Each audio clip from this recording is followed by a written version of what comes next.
it goes, it goes, it goes, it goes, it goes, it goes, it goes,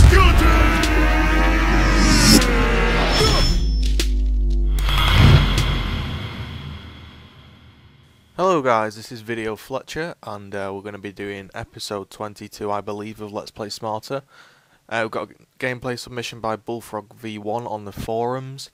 If you want to submit gameplay to me, which is the only way this series can continue currently, as I don't have any Gears 2 to get footage from, but I will be obviously doing Gears 3, but if you want to submit footage to keep the series going, then please do. And we'll just get straight into it. It's just a little series that I'm running just to give some tips and tricks, basically just how to improve your game. So I'll take community submissions and just think about the gameplay, talk about it and see what they did well and see what they did, well, not badly, but what they could improve. I've had a submission by one with Valor or Abram version 1 on YouTube, so we'll get into it. Playing All Father's Garden, and we've got the rainbow colour here. And I have watched this gameplay before. Usually I do my one take, but I think I need to improve my commentary. And now what you're going to watch here is a blind pickup. Some of you will be like, why did he do that? And it's easy. I'm going to pause it. It's easier for you to say that once you've seen it. But this is what you've got to get used to. You've got to just get into that habit of making the correct decisions all the time. If he'd have gone and picked up that torque bow, just climbed up and picked up that torque bow and got 2 or 3 kills, it would have been like, well, that's great, he's got good accuracy and he's done well. But you can still improve these little things. Like if we play it back, he's just going to run.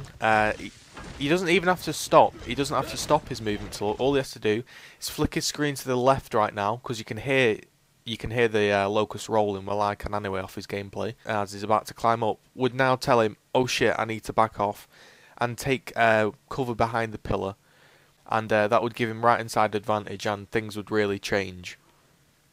So you've got to think about just making these tiny adjustments that can like really improve your game, because right there he's got a death that just simply wouldn't have happened if it just flicked his screen left, as I'm sure he would have reacted in the correct way. We're watching Omnipotent and the Cuddler, and he did want to point out that there was 3 of them in a party, and 2 of them were his friends, which didn't want to go in the party, so it was kind of split up, which is something I would suggest is just, you know, stay in a party, and if 2 friends want to be in game chat, then you go in game chat with them. It's so much better to have 5 people talking than 3. Right now what they're doing is they're all pushing him with shotguns, which is kind of silly really. Because if you want to play this like safely, then when you're all pushing with a shotgun, you don't know, he may pull off some freaky one-shots and just run off and then clutch it. But if you're all surrounded and you've all lanced him, you just cut off his escape route and he's got nowhere to go. So I was initially going to fast forward the bits where Abram died, but I've decided to keep it because you can learn bits from the way the teammates doing. Now you've seen the suppressing hammer burst, which is good, is just getting an angle, and now they push him when he's red and he gets killed, so that was a nice little angle, and Omnipotent gets the final kill, the all-powerful being he is. If only you could spell it, that would help. So, we're into the second round. Let's see what he does. He's using his Lancer, he's starting out with a Lancer. Hammer Burst is better in Gears 2, but maybe he feels it's a bit cheap. So he's gone for a bit like more of a balanced weapon. Now what he does here is he's still got his Lancer out. He really needs to switch. But he does get the chainsaw kill, but I would have switched a hell of a lot earlier for that simple reason alone. If we play it back, there was quite a lot going on there, so we'll play it back. Comes out of spawn. Now this guy, Godfather's here first. He should call out what he sees because he's first. He sees, let's pause it. What can he see on his screen? I see 1, 2, 3. 2 have got the shotgun out, and there's a good distance for Abram to get behind the wall and switch to his shotgun. Now the Carmine comes over to take his position. This would give him extra time as well, as he'll be holding them off, and now he can still switch to a shotgun, but I think in his mind he's thinking, well, if that shotgun's like kind of holding the back, then I can get a chainsaw. And that's correct, he does get the chainsaw, but if he'd used his shotgun and bodied him, that wouldn't have happened, because when you get stuck in the animation, you can get killed, obviously. And he gets killed basically, and Omnipotent is picking up the sniper now, and Rebellion's just wall bouncing. There are bits and clips in this that are really depressing because Gears 2 registration is just terrible. So this isn't really the best game to kind of work on your shotgun because it's so bullshit like that. They've kind of tried to tweak the melee and stuff, where it doesn't stun you but it still does damage, and it's just odd.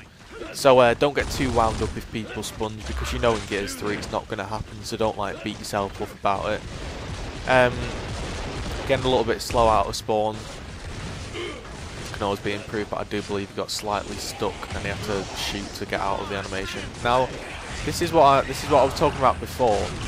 If I pause it now, he's taken a look and he's decided to use that pillar that I was talking about previously in round 1. You're going to see a different outcome. He uses it, and look, he's shielded his entire body using that pillar, and now he can pick up the torque bow. And his team have just gone along and they've worked their way and they've killed them. Now he's just trying to get a splash damage torque kill.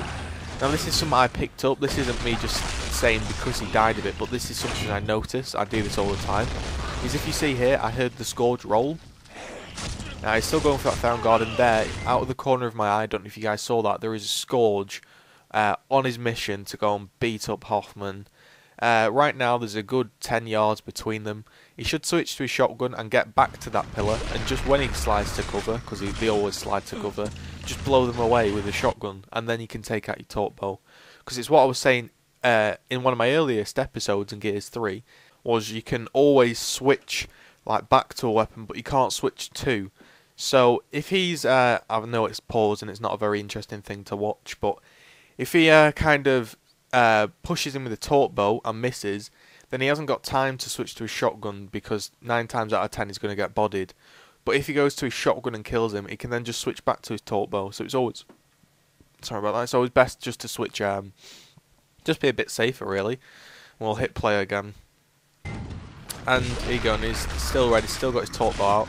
And he's going for a stick, and he gets the stick, but no, it's not really an even trade when he takes out a guy with a torque bow and you only take out a guy with a shotgun. So what we've watched there, God Apollo here, and the ghost cams move, but you notice he was on the corner shielding his body with the cover.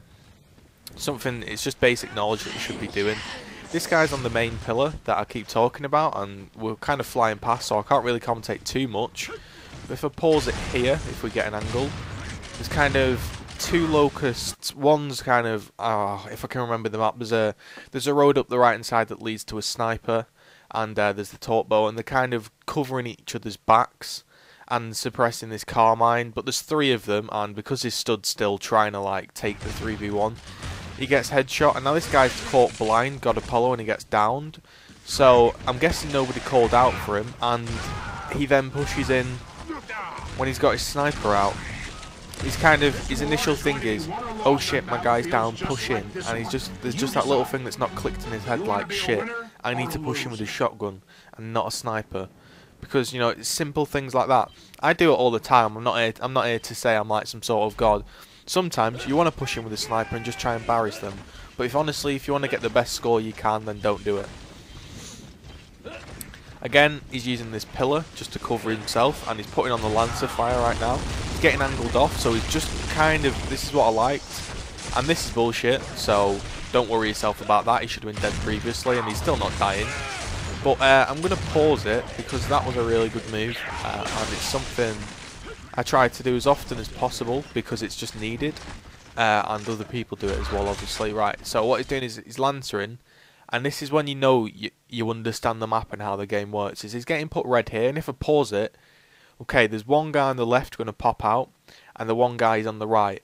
So he waits for him to stop shooting, and then he edges his way back round into what looks like will be oncoming fire, but he knows the guy's reloading, so he won't be able to shoot. So that split second helps him recover, and boom, he 2-pieces him, and he should be dead there. But it doesn't matter because he's a sponge, and that happens in Gears 2, so don't beat yourself up about it. And he secures the boom shot. Now this should be pretty much a guaranteed win when you've got a boom shot on more players, so we'll see how they play it out. They don't want to stick, they don't just want to run head on, they want to let the boom shot do the work, so we'll see what happens. One guy's going for the angle, now he's going to cut him off with a boom shot. He's smoked out, so he's downed, and boom. Not really much to say there. It's pretty standard stuff. Guys flanked around, so their attention is immediately drawn to the initial threat, which is the shotgun, and then the boom shot comes from behind and picks up the double.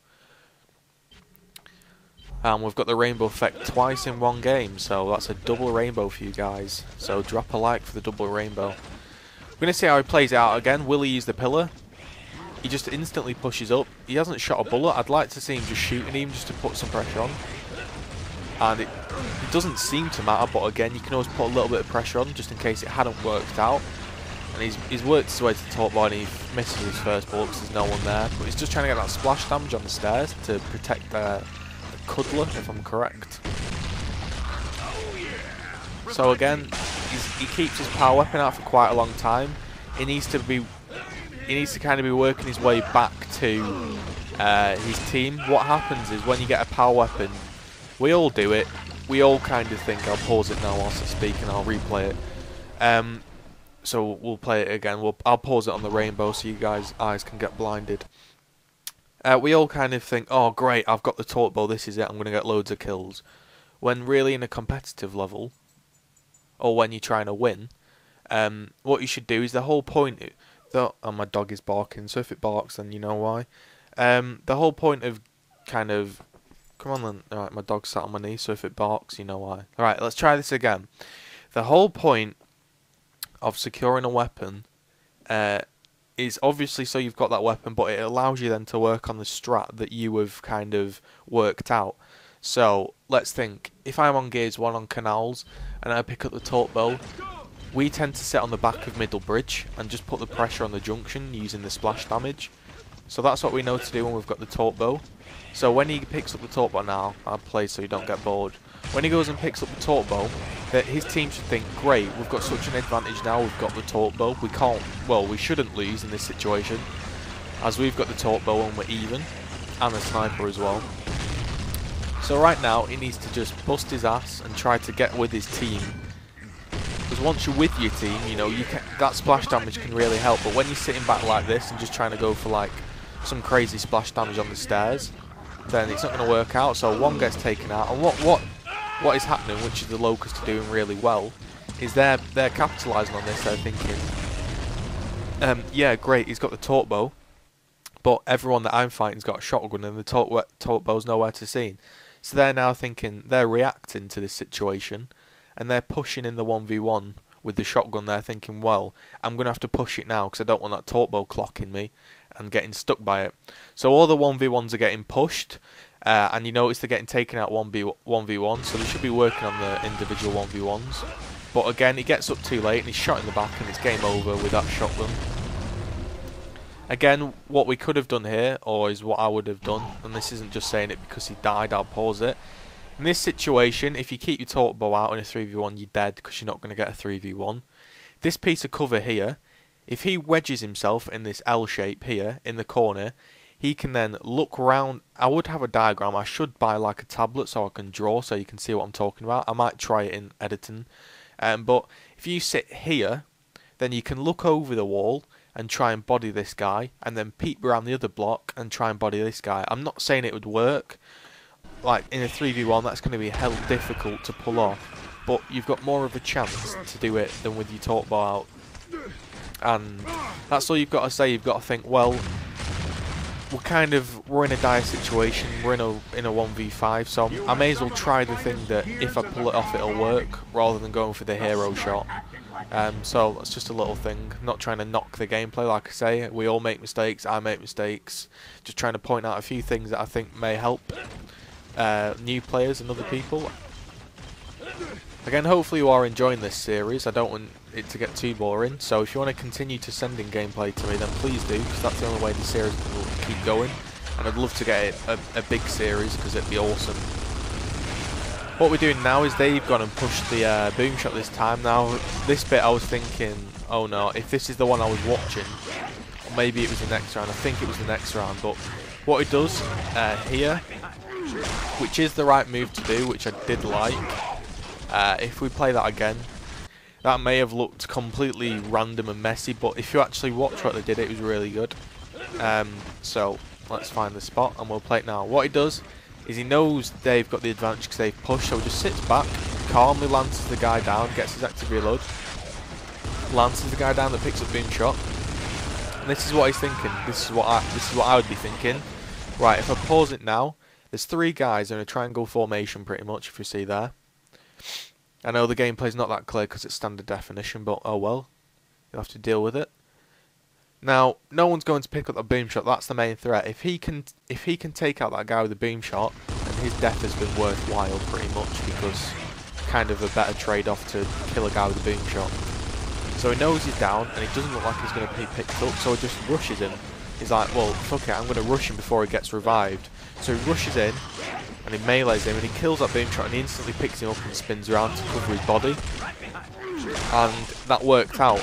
So from being in a dire situation against a boom shot, he capitalised on the fact they didn't pick up that boom shot instantly, and they've done it really. They've brought themselves right back into this match, and they should go ahead and win this round now. We'll see if that's the case. He gets caught, and luckily he gets the chainsaw there, but that was placed. You can't really commentate much about that. That was literally just picked up his lancer, and they'd hopped over cover. No one called him out that he was there. Maybe they didn't see him, we don't know. But he just chainsawed him, and that was that. So we'll jump into this next round. There is apparently there's a good ending to this. Apparently there's a clutch, so we'll see. Again, will he use his pillar? Now don't push him with the chainsaw, we don't want that. And his teammates basically just mopped up that kill. He did really well there. Again, as I'm watching Abram version 1, I'm commentating on what he does. His teammate, you can watch what his teammates do, but this is for Abram, and I want to kind of talk about his gameplay. So if you watch that back again, because I know I like to do things twice, then I don't miss anything, and also it gives me a better chance just to rethink what exactly happened. Okay, so we've got Baird taking a 2v1. This Theron guard, he really should be out of range. We put the shotgun, he's so powerful it'll damage him anyway. So he's kind of strafing him out, and basically he just does well there. There's nothing more to it. He takes the 2v1 with the strafe, and that was just well played there. So we'll move on. He notices the Theron guard. Again, just puts on that tiny bit of pressure, even if he's not hitting him. It's kind of a psychological thing. Even if bullets are coming near you, then, and I love that headshot there. Any headshot after playing scrims for so long, when you see a headshot, you automatically think it's amazing. And they just go again. They go around and mop him up. That wasn't really much from Valor there. He just kind of followed them about and just kind of trying to support them if he could. But once again, that not too much really happened there. Now, I believe this is the round with the almighty cock-up with the boom shot, so, sorry to put it bluntly, but I think this is what it is.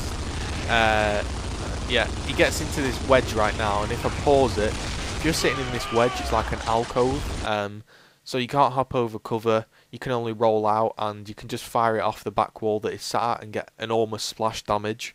You're going to see what happens. Guy picks up the boom shot. Now, one guy's downed. He's probably going to die anyway because they've got the boom shot. You've got to think, well, it's better to get myself in a better position and a better position for the team than risk myself for the revive. But he doesn't do either of them. He doesn't go for the revive because obviously the boom shot would pick him up. The boom shot, would shoot when they revive. That's something you don't do. If a guy's got a boom shot, don't revive them because he'll just fire it and you'll blow up both of them. So he just sits in this little wedge and he gets put full red. Now he should be thinking, shit, gotta get out of here or I'm gonna die. But he doesn't. He just sits there and carries on lancering, and the boom shot comes in and he gets killed. So if I'm being brutally honest, that was a bit sloppy and he should have got out of there. Again, we'll just see what the team does. Will they clutch it? It's flicking so fast it's hard to see what's going on. This guy's getting the right hand side advantage on the wall. Guy pushes on his own in 3v1, shouldn't have done that, and this guy then gets punished because he's on his own and he's outnumbered. Omnipotent with the sniper. I don't think he'll clutch it, simply by the fact he looks like a bit of a sniper player with his name. Misses that one, and he pushes him with the shotgun, which is the right move, but he's got a boom shot, so he should have just rolled backwards there, the second sword switch. And that was that really. He's going 7 and 5 at the moment. It's 4-all, so it's been really close. Kind of both mistakes from either team. and players in the team really. But again, that's expected. You can't have a perfect game every time, can you? So we're going to see here, will he use the pillar? Now he uses the pillar, and look at the difference that makes. Shields himself, shields his body. Now he pushes in. Looks like they want this over. He misses. He accidentally rolls. He swings and bodies. Wall bounces. Punches. He should be dead. He should be dead still. Gets him on the floor, kills him. Now he needs to back off. So that guy's got the height advantage. Nice pick up there. He's getting pushed. He needs to slap. Slap again. Now he needs to switch and pull out a shotgun. He does indeed. And curb stomp. And that was just... It was a mixture of clumsiness / win. He did a really nice clutch there. He used the right amount of the right time to pick people up and stuff like that. And he's just boosted his score to 11-5. So if you picked up some tips or you're enjoying this series and want it to continue for Gears 3, then please do drop a like. I know these videos are quite long, but not many people in the Gears community do these type of videos. In fact, I don't think anyone does. And I think a 20-minute video is a reasonable amount of time to assess a game that you've played and learn some stuff from it. So I don't think they'll ever go over like 30 minutes. So yeah, I hope you are enjoying them, and please do like and comment, as I do read them, and be kind. And send gameplays to the forum. There'll be a link in the description.